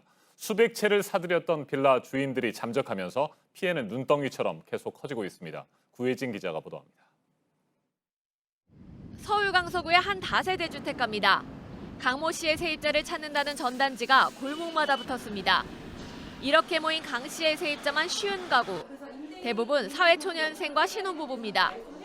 임대사업자인 강 씨는 2015년부터 서울 강서구 일대에 빌라 등 280여 채를 사들였습니다. 전세 낀 매물을 사거나 신축 빌라를 월세가 아닌 전세로 내놔 세입자를 쉽게 구했습니다. 저렴하니까 많이 와요. 음모로 전수하는 거잖아요. 세입자들을 안심시키기 위해 매매가를 실제 거래액보다 부풀리는 업계약 정황도 포착됐습니다. 매매를 했을 때 1억 5천에 그 사람이 매매했는데 어떻게 등기에는 1억 7천으로 올라가셨는지. 일부 세입자는 강 씨가 매입한 금액보다 더 높은 보증금을 냈습니다. 아파트와 달리 다세대 주택의 시세 파악이 어렵다는 한계를 이용한 겁니다. 저희는 모르니까 당연히 부동산에서 그게 시세라고 하니까. 그런데 지난 9.13 대책 이후 빌라 시세가 전세금보다 낮아지자 최근 이를 세입자들에게 떠넘기고 있는 상황. 전세 보증금을 돌려줄 돈이 없으니 집의 명의를 사가라고 한 겁니다. 소유권을 이전받아도 수천만 원의 손해를 보는 데다 갑자기 1주택자가 되는 것도 문제입니다. 이거는 제가 살려고 했던 집도 아니고 스쳐 지나가는 집인데 졸지에 2주택자가 돼버린 거잖아요. 지금 아직 혼인신고를 못했어요. 집주인 강 씨 측은 최선을 다했다는 입장입니다. 돌려줄 수 있는 상황이 안 되잖아요. 최선의 선택이라고 해고서는 한 거예요, 그것도. 또 다른 임대사업자 이모 씨의 집입니다. 연락을 달라는 세입자의 편지와 부동산 취득세의 체납고지서가 꽂혀 있습니다. 아예 잠적한 겁니다. 대출이 하나도 없는 집에 저한테 문제 생길까 전혀 생각이 듭니다. 이 씨가 서울 구로와 경기 일산 등에 사들인 부동산은 600채에 달하는 것으로 알려져 있습니다. 단시일 내에 600개를 이전을 했다 그러더라고요. 매매가와 전세가가 차이 나지 않는 갭 투자의 경우 소유자가 부도나면 세입자가 피해를 보상받기 어렵습니다. 경매시켜가지고 그 낙찰 받아서 본인이 이제 취득하는 수밖에 없는 거의 한 5천만 원 정도 각자 손해가 입을 수밖에 없는 상황이죠. JTBC 구혜진입니다. 부실 전세로 피해자가 늘고 있는 배경에는 지난 몇 년 동안 이어진 갭 투자 열풍이 있습니다. 당시 대출을 받더라도 집을 최대한 많이 사라고 조언했던 전문가들이 있었죠. 김재영 기자가 취재했습니다. 부동산 스타 강사로 알려진 박모 씨입니다. 이쪽에 7개 정도가 있고요. 그다음에 이 전체 지역에 약 100채 정도의 저희 아파트가 있고요. 박 씨가 보유한 아파트만 300채. 9천만 원 전세가 있는 1억짜리 아파트를 1천만 원에 사는 갭 투자로 투자를 늘려간 겁니다. 제 돈 180억과 남의 돈 1,300억이 그렇게 굴러가고 있는 겁니다. 책과 방송으로 얼굴을 알린 박 씨는 컨설팅 회사를 세워 유료 회원도 모집했습니다. 회원들에겐 직접 부동산을 소개해 수수료를 챙겼습니다. 신용대출까지 다 받아서 해야 된다고. 특별회원 제도라고 해서 5채 이상 한 사람한테는 조금 수수료를 싸게. 박 씨 회사의 한 회원이 경기도 동탄과 수원에 사들인 아파트는 11채. 매입에 2억여 원이 들었지만 컨설팅비와 중개 수수료로 박 씨에게 4천만 원을 냈습니다. 이후 해당 지역 전세가가 급격히 떨어졌고 최근 1억 5천만 원을 추가로 대출받았습니다. 경매로 넘기라고 너무 쉽게 이야기를 하더라고요. 근데 지금 세입자분들이 무슨 죄가 있습니까? 박 씨 카페 회원은 14,000여 명. 이들이 산 아파트만 3,000채에 달합니다. 계속 떨어진 걸 메꿔야 되니까 신용대출 받은 것도 있고 뭐 아는 분들한테 빌려가지고 이제 이자는 뭐 한 200 가까이 나갑니다, 한 달에. 박 씨 역시 일부 세입자에게 전세금을 돌려주는데 어려움을 겪은 것으로 파악됐습니다. 하지만 최근 새 책을 내고 회원을 모집 중입니다. 박 씨는 갭 투자로 세입자에게 보증금을 돌려주지 못했거나 회원들에게 경매로 넘기라고 한 적이 없다면서 과거 일부 회원들에게 손실분을 대납한 적은 있다고 해명했습니다. JTBC 김재현입니다. 전국 주거시설의 법원 경매 건수가 지난달 5천 건을 넘어섰습니다. 갭 투자자들이 내놓은 아파트 등이 경매 시장으로 몰리고 있는 것으로 분석됩니다. 그리고 이른바 물컵 갑질로 지난해 큰 무리를 빚은 조현민 전 대한항공 전무는 한진그룹 지주회사 격인 한진칼의 전무로 경영에 복귀했습니다. 정철진 경제평론가와 한 걸음 더 들어가겠습니다. 안녕하십니까? 네, 안녕하십니까? 네, 전국의 주거시설 경매 건수가 눈에 띄게 늘었다고 합니다. 네, 부동산 그렇습니다. 경기가 네. 전반적으로 침체됐기 때문입니까? 아니면 뭐 또 다른 이유가 있습니까? 기본적으로 부동산 경기가 많이 침체됐고 네. 거래 절벽이 나왔고요. 여기에 매매 가격 대비 전세값은 훨씬 더 많이 떨어졌습니다. 이런 상황에서 대출 규제까지 강력하게 규제가 되면서 그동안에 갭 투자를 했던 집주인들이 그냥 이제 나앉게 되는 거죠. 네. 하고 이 피해를 고스란히 세입자가 지게 되는 그런 현상인데요. 지금 이 주거시설의 경매 건수를 보면 일단 좀 위험 신호는 들어왔다 이렇게 볼 수가 있겠습니다. 보통 월별로 봤을 때 아파트라든가 빌라라든가 이런 주거시설 경매가 들어올 때 네. 가장 불황일 때는 한 10,000건 정도가 이제 매달 나오거든요. 2009년이 실질적으로 그랬습니다. 그리고 이제 경기가 호황이면 경매 시장에 물량이 안 나오죠. 근데 특징적인 것은 이 최근에 한 달, 2달 연속 주거시설의 경매 건수가 네. 5,000건이 계속해서 넘고 있거든요. 이게 이제 이달, 다음 달도 봐야 되겠지만은 만에 하나 뭐 6,000건, 7,000건으로 증가세가 굉장히 나온다면 실질적으로 이 갭 투자자에 대한 이 물량 주의보가 앞으로 굉장히 큰 이슈가 문제가 될 것 같습니다. 아직까지는 지방의 문제입니까? 경기권까지도 지금 네. 많이 나오고 있는 것이고요. 서울, 강남까지는 서울도 온 건 아니죠. 아니고요. 네, 그러니까 그렇습니다. 서울 같은 경우에는 일부 다세대 신축 빌라에도 갭 투자가 들어왔었고 이 물량들의 지금 피해 사례들이 접수가 되고 있는데요. 일단은 뭐 서울 아파트까지는 아직 들어오진 않은 그런 모습이지만 서울 아파트 제외한 전국적으로 지금 이런 갭 투자자들에 대한 문제들, 이 물량 주의보들은 계속 퍼지고 있는 상황입니다. 네, 지방에서는 뭐 수백 채를 사들인 갭 투자자들도 있었다고 하는데 네.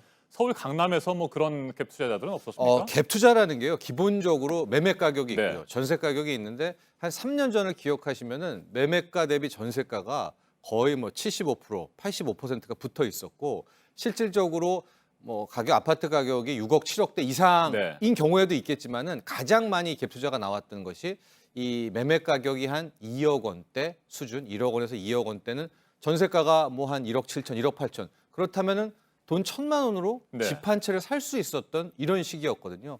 근데 당시에 특히 지방 같은 경우에는 200채, 300채, 앞서 보도에 나온 뭐 500채, 600채까지 이렇게 갭 투자를 했었던 사람들이 있었습니다. 근데 이 사람들이 지금 더 이상 견디지를 못하고 이 물량을 그냥 시장에다 내놓고 잠적해버리는 이런 상황이 된 거죠. 네. 자, 갭 투자자들이 집값이 떨어지면서 전세 보증금조차 자기가 확보를 못해서 네. 보증금을 돌려주지 못하는 게 지금 가장 큰 문제잖아요. 그렇습니다. 근데 실은 이게 어느 정도 예견됐던 사안이기도 네. 하거든요. 그러니까 이 갭이 가장 많이 성행했었던 게 3년 전부터 시작이 됐었고요. 2년 전에는 정말 극심했었는데 2년 전에 이 갭 투자자의 물량을 받았던 전세 계약자들 2년이 끝났으니까 재계약을 해야 되지 않습니까? 근데 전세 가격은 지금 많이 떨어졌거든요. 그러면 세입자 입장에서는 집주인한테 전세금을 뭐 일부 돌려달라 혹은 네. 이제 집 빼서 나가겠다라고 하는데 이 뭐 수백 채를 갭 투자했던 사람들은 여력이 없죠. 근데 이 사람들이 어떤 지금 행동을 하고 있느냐? 그냥 그 집을 알아서 해라라고 그냥 나가는 거예요. 실질적으로 전세권이라는 건요. 해당 부동산의 담보로 잡혀 있기 때문에 네. 무한 책임을 지지 않습니다. 집주인이.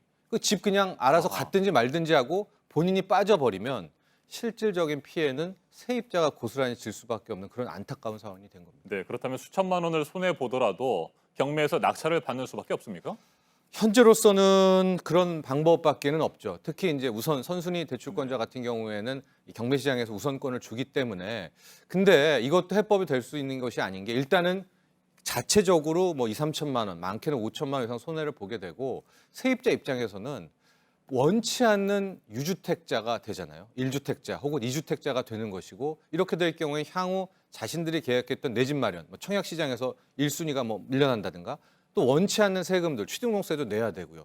이런 것들 때문에 이 피해라는 게 단순히 3천만 원, 5천만 원 그 이상이라고 볼 수 있겠습니다. 네. 부동산 대출 규제가 강화되고 네. 부동산 시장이 전반적으로 안정이 되면 네. 뭐 앞서 말씀을 나눴던 뭐 수백 채를 사들인 갭 투자들 이런 사람들 말고요. 뭐 네. 두 채라든지 세 채, 뭐 네 채, 다섯 채 정도의 다주택자들이 네. 주택을 뭐 내놓는다거나 네. 시장에 풀 것이다 뭐 이런 전망들이 나왔잖아요. 네. 뭐 그런 지금 상황은 아닙니까? 그렇습니다. 아직까지는 뭐 2주택자, 3주택자들의 물량이 시장에 뭐 나왔다. 지금처럼 지금 네. 나온 피해들 사례들을 보면 수십 채에서 수백 채의 이제 갭 투자자 물량들이 지금 나오고 있는 그런 상황인데요. 그래도 조금 약간 불안한 게 우리가 이제 전세금을 지키는 전세금 반환 보증이라는 게 있지 않습니까? 세입자가 이 반환 보증에 들어가게 되면 나중에 문제가 생겼을 때 먼저 전세금을 받고 전세금 받고 하는 회사 측에서 집주인과 이제 이렇게 우선권을 천지하는 그런 방향인데 올해 3월 사고 건수, 즉 이렇게 분쟁이 네. 일어난 건수를 보면은요. 작년 3월 대비 무려 3배가 지금 증가한 상황이거든요. 이렇게 된다면 실질적으로 갭 투자뿐만이 아니라 3주택자, 4주택자의 물량에서도 이런 세입자 간의 갈등, 나아가서는 문제가 발생하고 있는 것이 아닌가 촉각을 곤두세울 필요가 있습니다. 네. 지난해 물컵 갑질로 큰 물의를 빚었던 조현민 씨. 1년여 만에 경영에 복귀를 했습니다. 네. 한진그룹 쪽에서는 법적으로 문제가 없다, 뭐 이렇게 입장을 밝힌 모양인데 그렇습니다. 여론은 아직까지 좀 싸늘하지 않습니까? 여론은 어떻게 굉장히 보십니까? 굉장히 싸늘하고요. 일단 한진칼, 지주에서는 한진칼, 일종의 뭐 부동산하는 정석 기업의 두 군데의 전무와 부사장으로 왔고요. 공식 직함은 지금 CMO, 네. 최고 마케팅 담당자라고 해서 기업의 브랜드를 담당한다고 하는데 너무 뭐 비난 여론이 거세지니까 회사 측에서는 어쨌든 해명 자료를 내놨는데 조현미 씨 같은 경우에는 기존에 있었던 뭐 폭행 혐의는 무혐의 처분이 됐고 업무방해도 폭행 혐의는 공소권 없음이죠. 업무방해 혐의는 무혐의가 됐다. 실질적으로 임명하는 데에 대해서는 어떤 뭐 문제가 없었다라는 아주 원론적인 답변을 하고 있습니다. 네. 한진가의 상속 문제 그리고 경영권 승계 문제 이 부분은 어떻게 정리가 되고 있습니까? 이게요. 누가 그러면 이 조현민 전무를 다시 임명했는가? 네. 믿음기 임원이기 때문에 뭐 주총이나 이사회 한 건 아니고요. 결과적으로 이제 조원태 회장이 임명했다라는 것이거든요. 이렇게 보면 내부적으로 삼남매 사이에선 모종의 합의가 있지 않았을까. 예, 그래서 이걸 내가 다 안 가질 테니까 조원태 회장 입장에서는 뭐 조현민 씨 하고 아직은 지금 재판에 있죠. 관세법이라든가 도움이 불법고요. 이게 풀리면 해결이 되면 아마 조현아 씨도 함께 들어오게 되면서 일단은 이런 식으로 공동 뭐 지배체제 형태로 나아가는 쪽으로 일단은 합의를 본 것이 아닌가 이런 추측이 가능합니다. 알겠습니다. 여기까지 듣겠습니다. 정철진 경제평론가였습니다. 말씀 잘 들었습니다. 지난주 윤종원 청와대 경제수석이 경기가 좋지 않다는 점을 공식화했습니다. 경기 하방이라는 표현을 썼습니다. 야당은 경제 위기가 아니라고 주장하더니 결국 거짓말이었다며 공세를 펴고 있습니다. 이 같은 논란은 문 닫은 국회에 대한 논쟁으로 번지고 있습니다. 이서준 기자가 보도합니다. 청와대 경제수석은 지난 7일 경기 하향세가 걱정스럽다고 발표했습니다. 세계 경제의 둔화와 함께 우리 경제의 성장세도 하방 위험이 커졌습니다. 국회에서 빠른 시일 내 추경을 심의해 주시기를 바랍니다. 그런데 홍남기 경제부총리는 이보다 닷새 앞서 한 방송대담에서 경제위기란 지적에 동의하기 어렵다고 했습니다. 자유한국당은 청와대와 정부의 말이 다르다고 비판했습니다. 대통령 경제부총리의 그동안의 이야기와 지난 금요일 경제수석의 말 둘 중에 하나는 거짓말 아닙니까? 청와대 고위 관계자는 윤 수석과 홍 부총리 말은 전혀 배치되지 않는다면서 강조한 지점이 달랐을 뿐이라고 했습니다. 홍 부총리도 방송대담에서 세계 경제 성장률 둔화로 우리 경제가 어려운 측면이 있다고 말했습니다. 윤 수석도 JTBC 취재진에게 하방 위험이 있다고 했을 뿐 경제 위기란 지적에 동의한 바 없다고 말했습니다. 당정청은 고위 당정 협의회를 열고 대책으로 추경을 다시 꺼냈습니다. 7월 중 추경 예산을 집행하기 위해 이번 주 초엔 국회 논의를 시작해야 한다며 자유한국당의 국회 등원을 촉구했습니다. JTBC 이서준입니다.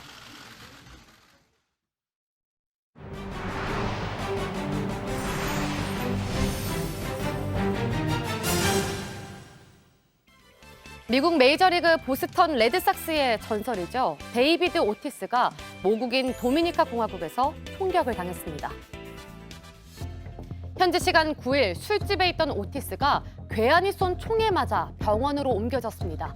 6시간의 응급수술을 마치고 현재는 회복 중인데요. 다행히 생명에 지장이 없는 상태라고 합니다.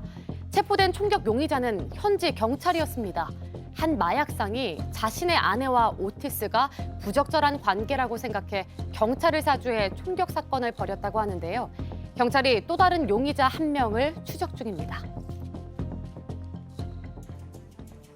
현지 시간 9일 미국 텍사스주 댈러스의 도심에서 거대한 타워 크레인이 강풍이 쓰러지며 그대로 아파트를 덮쳤습니다. 이 충격에 아파트 건물 외벽이 부서졌는데요. 지금까지 1명이 숨지고 6명이 다쳤습니다.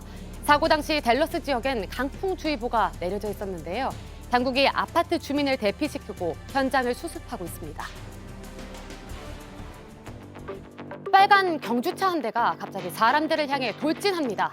현지 시간 9일 헝가리 남부 지역에서 열린 자동차 경주대회 도중 벌어진 일인데요. 구경하던 사람들은 피할 새도 없이 달려드는 차에 들이받쳤습니다. 최소 11명이 다쳤는데요. 이 중 2명이 크게 다쳐 헬기로 병원에 옮겨졌습니다. 무슨 이유로 차가 사람들에게 달려든 건지 당국이 정확한 사고 원인을 조사하고 있습니다. 멕시코시티엔 한치 앞을 볼 수 없는 이색 식당이 있습니다. 식당 내부가 온통 캄캄한데 손님들은 눈까지 가렸습니다. 음식을 먹으려면 손으로 만져보고 코로 냄새도 맡아봐야 하는데요. 손님들은 눈을 가렸을 뿐인데 음식의 냄새와 맛이 여느 때보다 더욱 강렬하게 느껴진다는 반응입니다. 왜 이렇게 특이한 식당을 생각하게 됐을까요? 소믈리에 출신의 식당 주인은 사람들이 맛에 더 집중하길 바라는 마음에서 이 식당을 만들게 됐다고 전했습니다. 장난감 자동차에 여성의 몸이 꼭 끼었습니다. 몸부림을 쳐봐도 세게 당겨봐도 소용없습니다. 스코틀랜드에 사는 이 여성, 재미삼아 어린 조카의 장난감 차에 탔다가 옴짝달싹 못하게 된 건데요. 1시간 뒤 결국 장난감 차를 칼로 잘라내고 나서야 벗어날 수 있었습니다. 누리꾼들은 동심으로 돌아가 보려던 여성의 시도가 실패했다며 장난감에 끼인 모습이 힘들어 보이면서도 우스꽝스럽다는 반응입니다.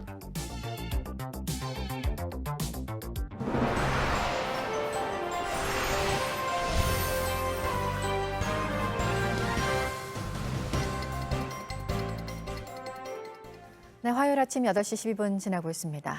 전 남편을 살해한 사건의 피의자 고유정이 체격 차이가 큰 남편을 어떻게 제압할 수 있었는지, 그래서 범행에 약물을 사용했을지가 관심이었는데요. 피해자 혈액에서 수면제 성분이 나오면서 그 가능성이 커졌습니다. 제주에 오기 전날에 졸피뎀 성분이 든 수면제를 샀던 것으로 확인이 됐습니다. 최충일 기자입니다. 제주 전 남편 살인 사건의 피해자 36살 강모 씨의 혈액에서 수면제의 일종인 졸피뎀이 검출됐습니다. 피의자 36살 고유정의 차량에서 압수한 이불에 묻어있던 강 씨 혈액에서 확인됐습니다. 경찰이 국립과학수사연구원에 약독물 검출 여부에 대해 재감정을 요청한 결과였습니다. 앞서 1차 감정에선 약독물이 나오지 않았습니다. 졸피뎀은 불면증 치료 등에 쓰이는데 효과가 빠르고 다량으로 먹으면 생명을 위협할 수 있는 향정신성 의약품입니다. 고 씨가 자신보다 훨씬 몸집이 큰 남편을 죽이는데 이 약물을 썼을 가능성에 무게가 실리고 있습니다. 경찰은 고 씨가 졸피뎀이 들어있는 수면제를 범행 전인 지난달 17일 구매했다고 밝혔습니다. 고 씨는 줄곧 범행이 우발적으로 이루어졌다고 주장하고 있습니다. 수박을 썰다가 성폭행을 피하기 위해 흉기로 한두 차례 찔렀다는 겁니다. 경찰은 범행 직후인 지난달 28일 고 씨가 표백제와 락스 등을 마트에서 반품하는 CCTV 영상도 추가로 공개했습니다. 증거인멸에 사용한 후 남은 것들을 반납한 것으로 경찰은 보고 있습니다. 고 씨는 시신 옆에 있던 것이라 찝찝해서 환불했다고 진술한 것으로 알려졌습니다. JTBC 최충일입니다. 경찰 수사에 대한 논란도 이어지고 있습니다. 사건 초기에 고유정의 말을 바탕으로 엉뚱한 데 시간을 끌다가 결정적인 증거를 놓쳤다는 건데요. 윤영탁 기자가 보도합니다. 경찰은 지난달 29일에야 이번 사건을 수사하기 시작했습니다. 신고를 받고 피해자만 찾아다니다가 사흘 만에야 실종 사건이 아니라고 판단했단 겁니다. 저희들한테 처음 접된 게 성인 가출이었고 다음 달 자살 기류였습니다. 우리 그거에 맞춰서 수사를 한 거지. 고유정은 전 남편이 자신을 덮치려고 했고 고소하지 말아달라는 문자 메시지를 보냈다고 진술했습니다. 모두 고 씨가 꾸며낸 말이었지만 그 말만 믿고 엉뚱한 곳을 수색했습니다. 피해자의 자동차가 한 마트 앞에 내내 서 있었지만 그냥 지나쳤습니다. 그 사이 고유정은 시신이 담긴 가방을 들고 완도로 가는 배에 올랐습니다. 펜션 근처 CCTV만 미리 확인했어도 고 씨가 제주를 떠나기 전 붙잡을 수 있었고 피해자의 시신도 온전히 찾았을 가능성이 큽니다. 그나마 그 CCTV도 피해자의 남동생이 찾아냈습니다. 범행 현장인 펜션도 온전히 보존하지 못했습니다. 펜션 업주도 굉장히 큰 피해자입니다. 구체적인 행적을 저희가 말씀을 못 드렸을 뿐입니다. 펜션 주인과 동네 주민의 피해가 갈까봐 현장 검증도 하지 않고 표백제로 흔적을 지우는 것도 허락했다는 겁니다. 때문에 현장에서 추가 혈흔을 구하지 못해 증거 수집에 애를 먹었습니다. JTBC 윤영탁입니다. 이른 새벽 남들이 출근하기 전에 먼저 나와서 빌딩 청소를 하는 분들을 포함해서 새벽 일을 가는 사람들로 늘 만원인 이 버스의 존재, 고 노회찬 의원이 말을 해서 관심을 받게 됐습니다. 이런 사람들이 많이 타는 4개 버스 노선 첫 차가 어제부터 좀 늘어났습니다. 류정화 기자가 전합니다. 캄캄한 새벽, 파란 버스 2대가 잇따라 출발합니다. 서울 신내동을 떠나 신사역 사거리를 돌아오는 240번 버스입니다. 빗방울이 날리는 정류장에선 사람들이 첫 차를 기다립니다. 버스 안에는 벌써 앉을 자리가 없습니다. 강남의 빌딩에서 청소를 하거나 경비를 서는 5, 60대 이상이 많습니다. 내가 올해 82살인데 경비를 나가요. 여기 대부분 출근한다고 보셔야 되겠어요. 여기 놀러 가시는 분은 난 없다고 봐요. 사람 오기 전에 해야 되니까 일찍 가는 거예요. 아, 출근 시간보다 더 일찍이요? 더 일찍 가요. 매일 버스에서 마주치는 사람들은 익숙한 듯 대화를 나눕니다. 모르게 옆에 타시니까 저 서로 몇 분 만나면 서로 인사하고 그렇죠. 서울시는 새벽 노동자들이 많이 타는 28개 버스 노선에서 4개를 추린 뒤 첫 차를 2대로 늘렸습니다. 네, 지금 새벽 5시가 조금 넘은 시간인데요. 뒤에 버스 한 대가 더 있는데도 불구하고 버스 안은 승객들로 가득 찼습니다. 이번 노선 조정은 2012년 고 노회찬 의원의 연설에서 비롯됐습니다. 그래서 이분들의 삶이 고단하지 않았던 순간이 있었겠습니까? 이분들이 그 어려움 속에서 우리 같은 사람을 찾을 때 우리는 어디에 있었습니까? 다만 노 의원이 말한 6411번 버스는 승객이 붐비는 구간이 기준에 조금 못 미쳐 우선 증차 대상에선 빠졌습니다. JTBC 유정화입니다. 종합격투기 무대에 1년 7개월 만에 복귀했지만 1분도 못 버티고 무너졌습니다. 최홍만은 어제 서울 KBS 아레나홀에서 열린 엔젤스 파이팅 챔피언십에서 헝가리의 다비드 미하일로프에게 1라운드 49초 만에 KO패를 당했습니다. 미하일로프는 키 195cm, 체중 110kg의 거구였지만 220cm, 150kg의 최홍만에 비해서는 체격부터 차이가 컸습니다. 그러나 경기 초반 미하일로프에게 큰 펀치에 이어 니킥을 허용하며 충격을 받은 최홍만은 이후 가드가 열리면서 소나기 펀치를 잇따라 맞고 그대로 쓰러졌습니다. 파울로 벤투 감독이 이끄는 우리나라 축구대표팀이 오늘 저녁 서울 월드컵 경기장에서 이란을 상대로 평가전을 치릅니다. 우리나라는 이란을 상대로 최근 5경기에서 1무 4패를 기록하며 한 번도 이기지 못했습니다. 이번 이란전은 오는 9월 시작하는 카타르 월드컵 아시아 지역 2차 예선을 앞두고 열리는 마지막 평가전입니다. 지난 4월 프로축구 포항 스틸러스의 지휘봉을 내려놓고 떠난 최순호 전 감독이 약 2달 만에 팀에 복귀했습니다. 포항은 어제 최순호 전 감독을 기술 이사로 선임했다고 밝혔습니다. 최순호 이사는 포항에서 유소년 육성 업무를 총괄하는 역할을 맡을 예정입니다.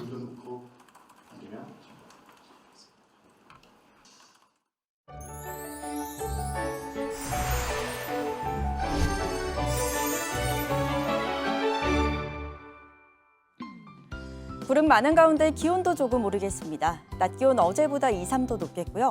강원 영동은 낮까지, 호남과 경남 일부, 제주에는 오후까지 비 소식 들어 있습니다. 현재 빗줄기가 강한 편은 아닙니다. 강원 영동과 호남, 경남 일부 지역에 시간당 1, 2mm 정도 내리고 있습니다. 비의 양은 호남과 경남 서부 내륙에 최대 20, 그 밖의 지역은 5mm 미만으로 양도 많지 않겠고요. 아침까지 경북 동해안에는 빗방울만 조금 떨어지겠습니다. 오늘 낮 기온은 서울이 25도, 광주 24도, 대구는 26도로 예상되고 동해안 지역은 비교적 선선해서 강릉이 19도에 그치겠습니다. 북한은 평양과 해주, 개성이 모두 26도까지 오르겠습니다. 내일은 전국이 맑겠지만 경남 내륙에는 오후 한때 소나기가 지나겠고요. 기온은 조금 더 올라서 지역에 따라 다소 덥겠습니다. 기상정보였습니다. 아침엔 뉴스워치, 오늘 하루 관심을 가지고 지켜봐야 할, 기억해야 할 뉴스 끝으로 정리해드립니다. 고 김대중 전 대통령의 부인 이희호 여사가 향년 97세로 어젯밤 별세했습니다. 이 여사는 노안으로 지난 3월부터 입원 치료를 받아왔고 최근 간암 등이 악화된 것으로 전해졌습니다. 장례는 국가장 다음 등급인 사회장으로 치러집니다. 서울 신촌 세브란스 병원 장례식장에 오전 11시쯤 빈소가 차려지고 오후 2시부터 조문을 받습니다. 발인은 사흘 뒤인 금요일 새벽 6시입니다. 헝가리 다뉴브 강에 침몰해 있는 유람선에 와이어를 고정하고 대형 크레인에 연결하는 작업까지 인양 준비가 모두 완료가 됐습니다. 우리 시간으로 오늘 오후부터 단계적으로 배를 끌어올리고 실종자들을 수색하는 작업을 할 예정입니다. 서울중앙지검 특수 2부가 정현호 삼성전자 사업지원 TF 사장에게 오늘 오전 나와서 조사를 받으라고 통보했습니다. 삼성바이오로직스의 분식회계 의혹과 관련된 정 사장의 증거인멸 지시가 이재용 부회장의 경영 승계 작업을 숨기기 위한 것이었는지 집중 추궁할 것으로 보입니다. 중국은 결국 관세 때문에 미국과 무역 관련 합의를 할 것이라고 트럼프 미국 대통령이 말했습니다. 이달 말 G20 회의에서 만약 시진핑 중국 국가주석과 만나지 못한다면 관세를 더 매기겠다는 뜻도 다시 한번 밝혔습니다. 오늘 전해드릴 소식은 여기까지입니다. 이상으로 JTBC 뉴스 아침엔 화요일 순서 모두 마치겠습니다. 건강한 하루 보내시기 바랍니다. 고맙습니다.